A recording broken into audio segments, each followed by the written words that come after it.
Oh, look at that. Huh? Oh, hey, you cheated. He brought it over. Hey, man. No Millie Vanilli down here. No Millie Vanilli, man.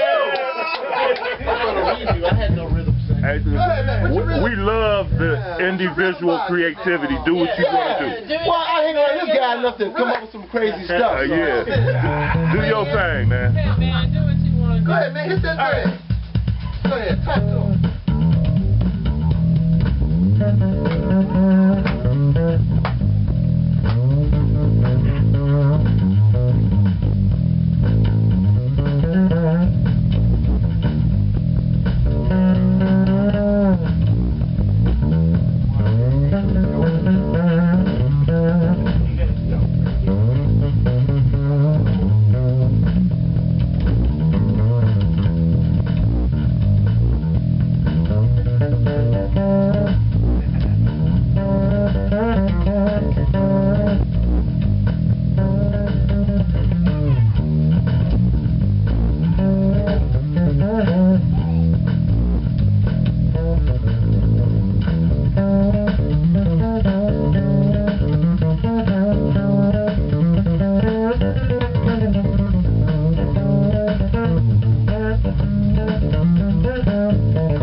Anyway.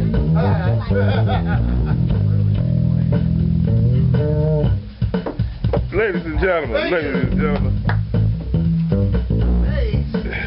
we got on the bass player in the house today, and this is our man Gordon, bass pimp Spencer. Now, what's really how you go by that? You call it Gordon what?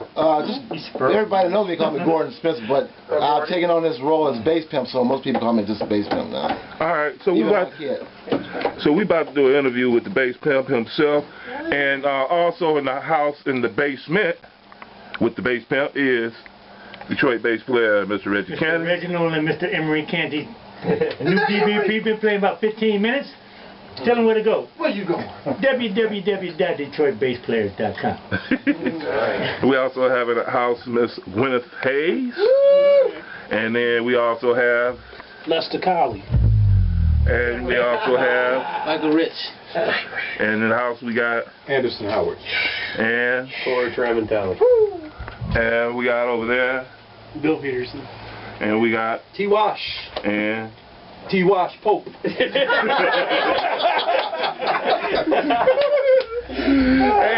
straight up Pope from the Pope Metropolis. And we also have in the house Eddie Cohen. all of these Detroit bass players. all of those people are Detroit bass players, and we got a bass lover right here. Yeah, I play bass at the bottom of the keyboard. Okay. Yeah. So you still a Detroit bass player. Your name is Robert Bob Williams. Right. That's Bob. And you know what's funny about that? See, I have something for the keyboard bass players.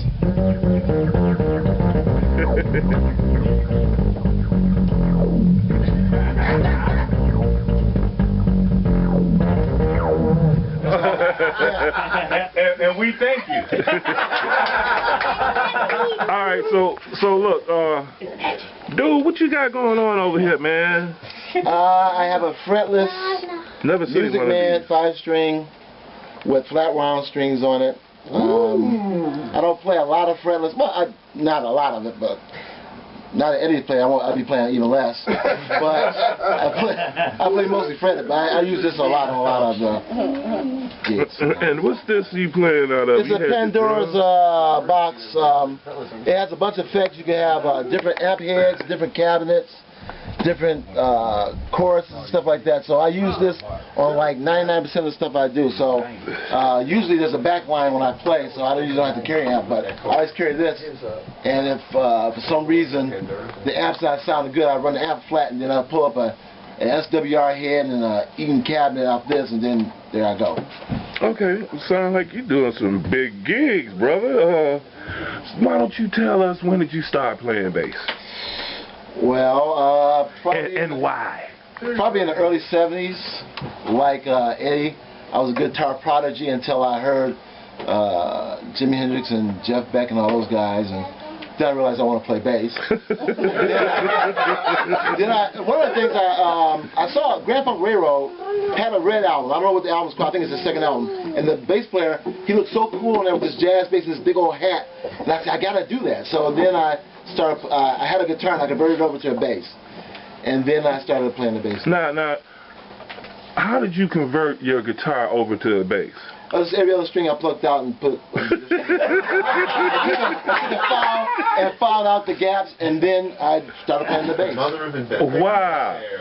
Wow! I just pulled the 2 top strings off of mine, but that was creative. Well, I needed the spacing, you know. I had to put the spacing in mine already. That's called bass pimpology. There you go. There you go. And that was a nice playing, by the way.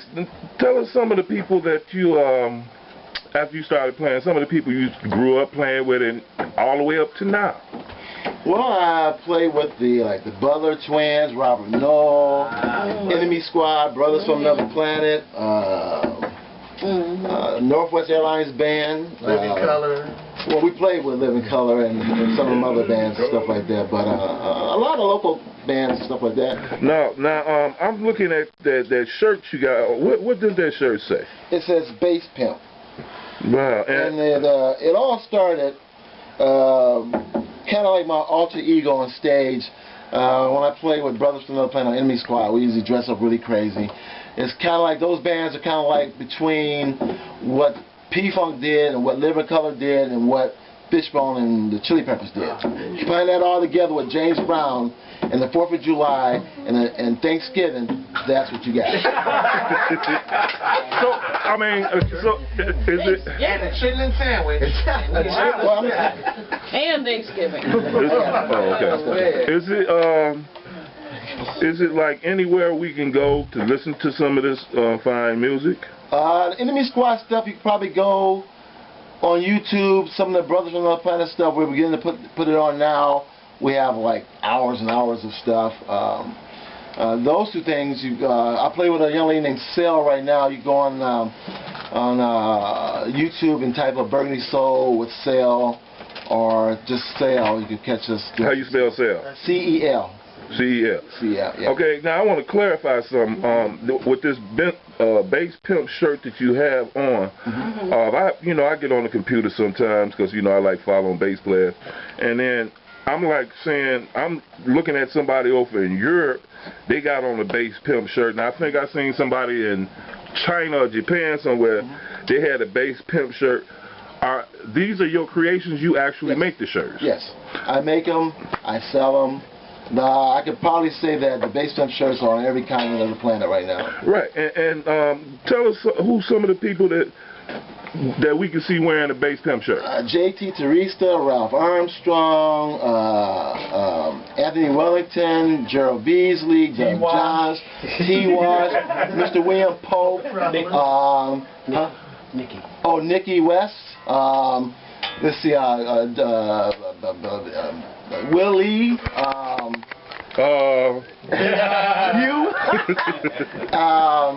I mean, I've got them all over the world. So Stanley Clark has one. Yeah, that's right.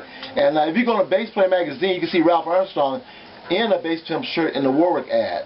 And then if you go to some of the other older ones, you can see different cats from New York and stuff having the shirts on. I even seen it on Andrew Gachet. Yeah, that was surprised me that he wanted a Bass Pimp shirt. And he has, matter of fact, 3 of them. And I seen him on with Shaka Khan one day. I'm like, there's my shirt with Shaka Khan. Does your shirt get royalties? And one of the things about the shirt, it was kind of like And like I said, I wear a lot of crazy things. I used to wear a lot of crazy things on stage and stuff like that. And my wife, she kept bugging me. You need to make that shirt because you kept talking about it. So finally, as you know, us guys, we kind of lay back. So finally, I started doing it. And I was watching this thing on MTV, Rob, the skateboarder guy. Rob Dyrdek and Big Black.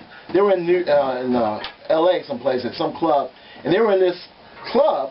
And my son goes, Dad, your shirt's on TV. And I walked in there, and there's a guy on stage with a Bass Pimp shirt on. So, it's kind of crazy. Well, where can we pick one up if we want to get one? You can go to Kerry Leathon Basswear.com because he distributes my shirts on the West Coast. Or you could come right to me on Facebook, Gordon Jazz Bass Spencer, and you can order them there. You go to my Bass Pimp website, it's www.basspimp.com.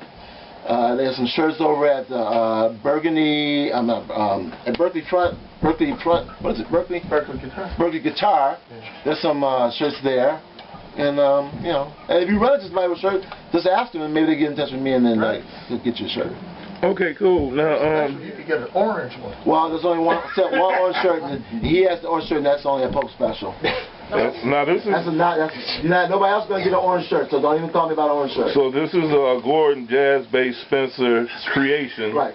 So Right. Coming out next to the shoes. So 150. They would have a Bass Pimp gym shoes. Right, he's got to get the Bass Pimp gym shoes too. It's called standing on holy ground. On holy ground gym shoes. And as a matter of fact, I have the gospel. He has the gospel version of the Bass Pimp shirt because a lot of church cats, they don't want to walk into church with Bass Pimp, even though I don't have anything to do with the negative side of it. It's all comical and everything like that. But I have the gospel guys, like Terrence Palmer, and a lot of these guys have those shirts. So, you know, don't be afraid. Do you have any here? I got some for the big fellas, but I think he has the. I have some. No, I think you still got a Psalms. What big? Oh, you want Psalms? Yeah. I think I do have a couple Psalms in the house. We'll talk. You know. Okay, and we can also find it if we go to this site called Detroit Bass Players Group on Facebook, right? We can find you hanging out there as well. Yeah. Now, what made you join that site to hang out? You know, I talked to Pope, and Pope had mentioned it to me before, and I ran into Kerry Lacey, and he kind of gave me to the site. I got to tell a quick Kerry Lacey funny story. Kerry Lacey is one of these kind of guys that I've seen before, a guy get a brand new bass. It's like a $12,000 bass. He come in the bass store, man, look at my bass. And Kerry be like a mile away. Kerry goes, hey, that G string is off a third. And then everybody like, what? And then Kerry come over and said, look. And we're like, holy crap, how do you see that? And then, you know, somebody had another bass. It was a Padula or something that was made, an F bass. And the guy from F bass was there. And Kerry goes, hey, that bridge is slightly off. The guy goes, no, I make these basses. No, that bridge is slightly off. And sure enough, the bridge is slightly off. So if you have a bass, don't show it in front of Kerry. He will find something. Hey, that's speck of paint right there. You want to check that out. So, yeah. So that's how you got on on the page. Well, I got a question for you, man. I think.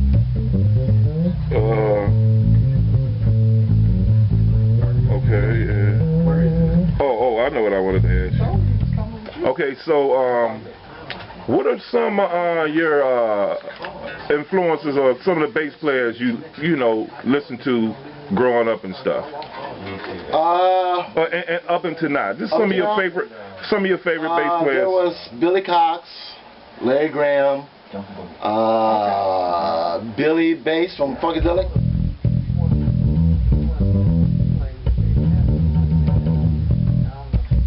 There was some other guys like Jocko, of course, and Ralph, of course. I met Ralph when I was probably like 12, and Ralph was playing in a couple of local bands, and I would come to all their shows, and I would sit and watch what he played. He played fretless at the time, as a matter of fact, and I would watch him all the time. So he goes, hey man, he goes, you know, I took a couple lessons from him and all that stuff. And then there's I like Randy Jackson. He's a great bass player. A lot of people don't know him. They just see him on American Idol. He's become the Flavor bass though lately. But I like Pope and Me and Pope, we hang out. As a matter of fact, when I first met Pope, Pope wasn't even playing bass, he was playing keyboards. And he brought this to my attention decades later. We were playing a show, and Pope said, I was playing keyboards when we opened up for you guys. I'm like, what? And he was playing keyboards. So he's one of my favorite bass players. He come over to the house, and we sit back and kind of play, and I steal stuff, and he pulls out a tape recorder. No, I got you first. What? And then I take stuff. He pulled out a tape recorder. Let me show you what we're talking about. He pulled out a tape recorder here. And then I tape stuff. Yeah. So this is the father of the CD. Yeah. So that's how I know. Oh, you got a bass maker. So, and,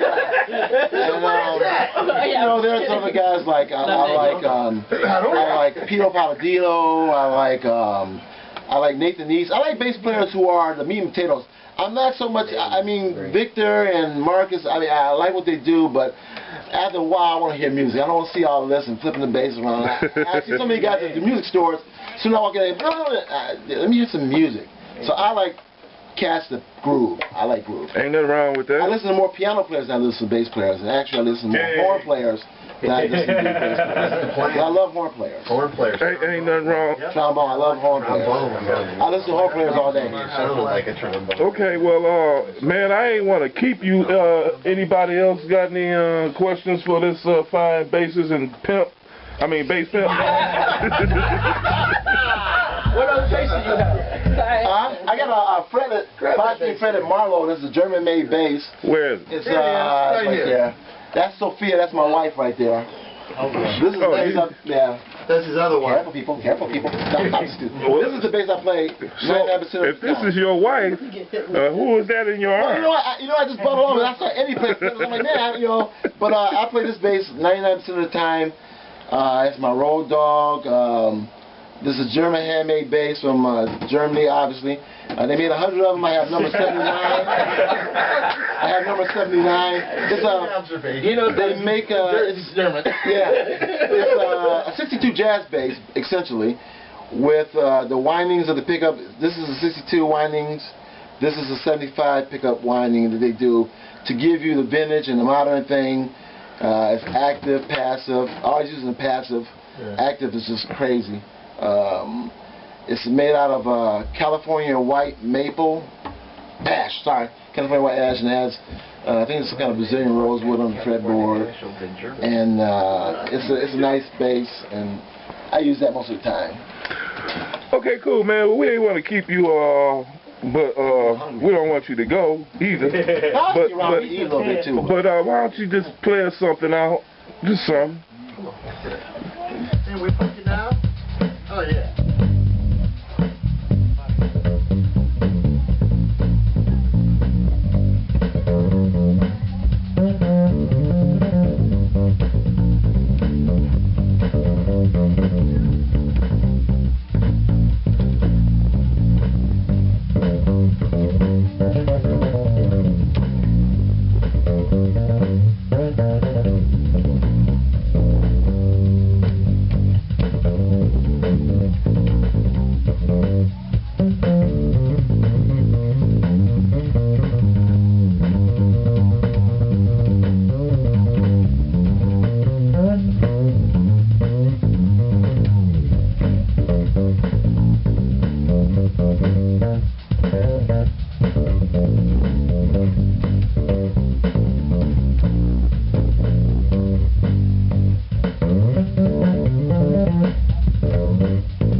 chainsaw technically. That's why I'm coming to you.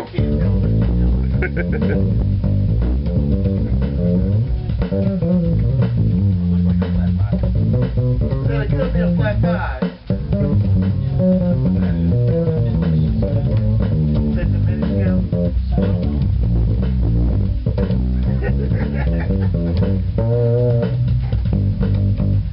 Yeah. All right.